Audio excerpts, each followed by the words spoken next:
I have a serious question for you. Do you ever take a look at your motorcycling technique and either try to improve it or try to change it or heck, even try something different? Welcome back to the channel, my friend. I'm John, and today we're going to talk motorcycle technique a little bit on the channel. Yeah, it's a good time, so I'm over here now. But this is a serious question, so let's get on a bike and talk about it. Enjoy. Purrs like a kitten. I just put a new battery in her. She's liking the new battery. Did you see that video? It's up here. I probably posted that long before this one. Anyway. Oh, of course the phone's ringing. Oh, my wife called. Of course she called. Anyway, I am a student of motorcycling, and it comes naturally to some people, and it takes a lot of work for the rest of us. I am in that latter category. It takes a lot of work for me to ride a motorbike. It really shouldn't. It should be as simple as firing it up, putting it in first, releasing the clutch slowly while adding some gas, and then pushing on the left handlebar to go left. But I have trust issues. I don't even trust myself half the time. So I have done research, and the human body genetically is predisposed to not want to lean past 15 degrees. When you are running as an adult human and you reach that 15-degree lean angle, your body goes, whoa, whoa, whoa, slow down a little bit, don't lean so hard, etc., etc. On a motorcycle, same thing. You got to train your body to do the thing.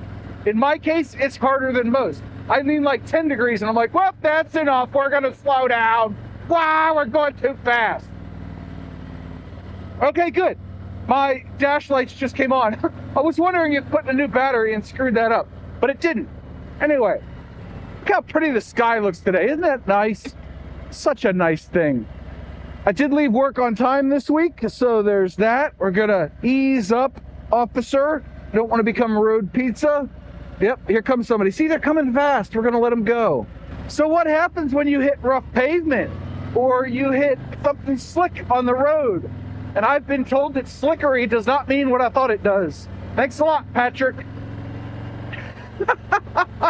So I tend to get tense, right? When you hit these rough patches of road or tar snakes, your body gets tense. So I was doing some research over the weekend, and what I found was people use the C grip instead of the G grip to grip the handlebars. And I hope you can see this.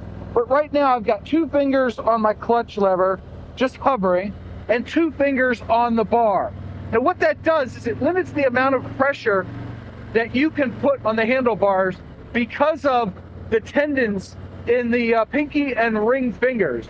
So when I go around this corner, I've got my fingers hovering over the bar, over the lever rather, and it makes life a little bit easier. I physically cannot tense up my arm too much because it's just not going to work. It's not going to give me the grip strength that I needed. Same thing happens, and I might have mentioned that in a previous video. Look at the sun. Oh, that is a gorgeous thing. We're going to get a picture of that in just a minute because that's what I do. I'm more a photographer than a motorcyclist, but this brings up a good point because normally it's in my right hand when I'm speaking. So because it's over there, it's taking up my index and middle fingers. So it's like a hover. So it's really a teaching aid. And I'm sure I've got all sorts of bad habits. I've been riding motorcycles for 15 years. And every year I try to get a little bit better and a little bit better. And in all honesty, for the last like 2 months, something like that, I have had a recurring issue with my inner ear. Specifically, words, that one, because I have a tube in there. I mentioned it in a bunch of videos, but there's a tube, for those that are new, in my eardrum, and it allows fluid to drain out of all of it in here, right? Because I'm a hot mess. I'm a train wreck. Anyway, what this results in is an inner ear issue, which leads to balance issues. We need coffee. Coffee.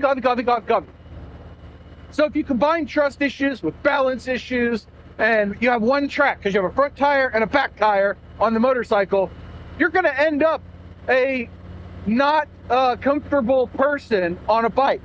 And yet I keep doing it. I was talking to my buddy Dewey last week. Dewey Rides, what's up, buddy?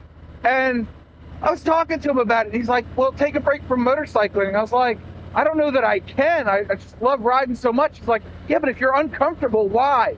Look at why you're riding. What is it that you hope to get out of a ride that you can't get like in a sports car, convertible or something? So, wow, I did that pretty comfortably. Anyway, shout out to Dewey. Thank you very much for the wisdom. I looked at it, and the wind in my face and the wind on my knees is paramount. I really enjoy that. I don't care if I'm going to VAM or going to the corner store. Hopping on a motorcycle and putting myself in the elements when they're nice is fine. And I say when they're nice, but it's 56 degrees and dropping right now. It's going down to the 30s, 35, 36 tonight. So I don't mind the cold. I generally don't mind the heat. I do mind the rain, and I do mind the snow. Oh, the sun needs to stay up for like 3 more minutes. I'm crawling forward so I can see traffic. There's a lot of it everywhere. There we go. Easy breezy. So it is in that vein of thought that I will constantly seek to improve my comfortability on the bike. Comfortability, it's a word, look it up. Let me know in the comments if I'm wrong. But trying new things on the bike. And that's how I learned about this new grip. And it really seems to be helping because it just doesn't let me tense up on the bars. Because what happens is, here's the problem, right? If you're stuck around this long, boop the like button and you'll get some information here in a second. After the concert hall, we have to do a concert hall. It is a road reality staple. We're in 4th gear, never fear, downshift, steer clear. It's the end of the video. No, it's not. I'm kidding. Nice, forever, okay. So where was I? I lost my train of thought. The value piece. So when you grab the bars and you're death gripping them, like I think I have a tendency to do, then you're adding instability to the bike because the front end and the back end, they want to work together and they want to adjust the angle of the bike and the steering of the bike to maintain traction and the line that you have set for the bike. So the bike really wants to help you out. It is a willing partner in this. It just wants to do the thing that you told it to do. You just have to be willing to tell it to do the thing you want it to do in your head. I had a dream the other night where I was riding like Patrick, Moto Ramblings. I mentioned him twice in one video, but he scrapes hard parts on a Goldwing. My Kelly 7 too. So I was riding like those guys and I was like, oh, this is awesome. I'm just pushing the bars and going around the corner. And here I am today, what are we, 38 miles an hour, getting tailgated by a CRV. But it's fairly comfortable. Because I'm using this new grip, it doesn't let my hands tense up on the bars. And when you add that rigidity in, to finish my thought, when you add the rigidity into the bars and you're pushing left and right and all that, you're really just fighting the system, and the bike can't do what it is engineered to do. Come on, go around, there you go. I got that leaned over pretty good to hold my line. So we're doing pretty good today.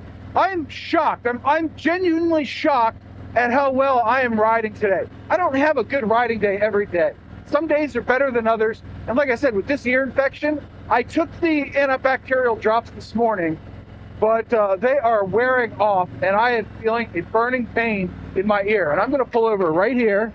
This is our picture spot. The sun is right over there. We have to put it in neutral because I want the headlight on. I brought a friend. I'm a bad camera dad. I totally just have this thing sitting in there. But let's take the lens cap off. I want to snap a couple of pictures with the bike on and then with the bike off. But we got our Nikon out today. It's awesome sauce. Make sure we're in camera mode. Get the sun. Kabam. Okay, good. Wow. Son of a biscuit, my blinker's on.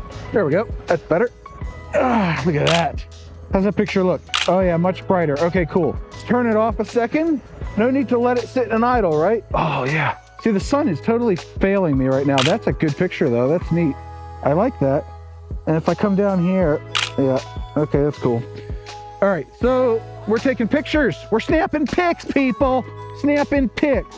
Kablamo. I got no light either. We're gonna cross the road in front of this car. Hello. Whee. There we go. We got just a little reflection of the sun on the bike. We want to track the bike and click. Then we want to zoom in all the way to 50. Why not? Kablamo. Get the stop sign out of there, kablamo. Walk in front of that car, track the bike again, kablamo. Get it over here, kablamo, and we're done. And if you're asking yourself, John, well, you wouldn't be asking yourself, you'd be asking me. If you were asking me, John, why are you riding if you're not up to snuff? It's because it's wintertime here in the mid-Atlantic, and we are expecting snow in a week, my time. So I'm taking one last chance to get a ride in before the white death. I know I said it. We're good, let's go. We got a couple of pics right before the sun fell.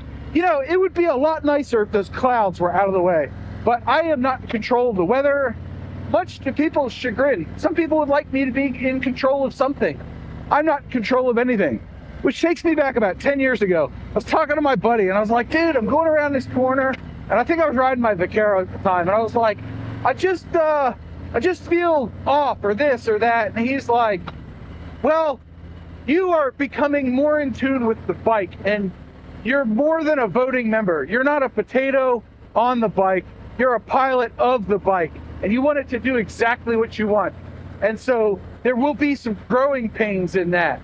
Man, I'm doing a lot better. I should talk to you more often than worrying about every little thing on the bike, because I'm riding pretty big, going comfortably. I almost cursed, but I frickin' stopped myself. See, I stopped myself twice. Moving on. What I think some people fail to realize is that anybody can go in a straight line. Granted, if you're like a top funny car, whatever, racer, NHRA, yada yada, you need special training. I get that. But on a motorcycle, anybody can go in a straight line. Anybody can. It's when you add corners into the mix that people like me are separated out into a separate category of cannot lean the bike, don't follow them around a corner. It's a sad truth, but I'm riding my comfort level. I'm riding my own ride, so I highly recommend you do the same. It is much better. See, now I'm getting more sunlight. If only I'd waited over there, but I got 27 minutes to get home, and it's a 32-minute ride, and yeah, that's where we're at. Oh, there's too much traffic. Skippity bop bop bop bop. Skip.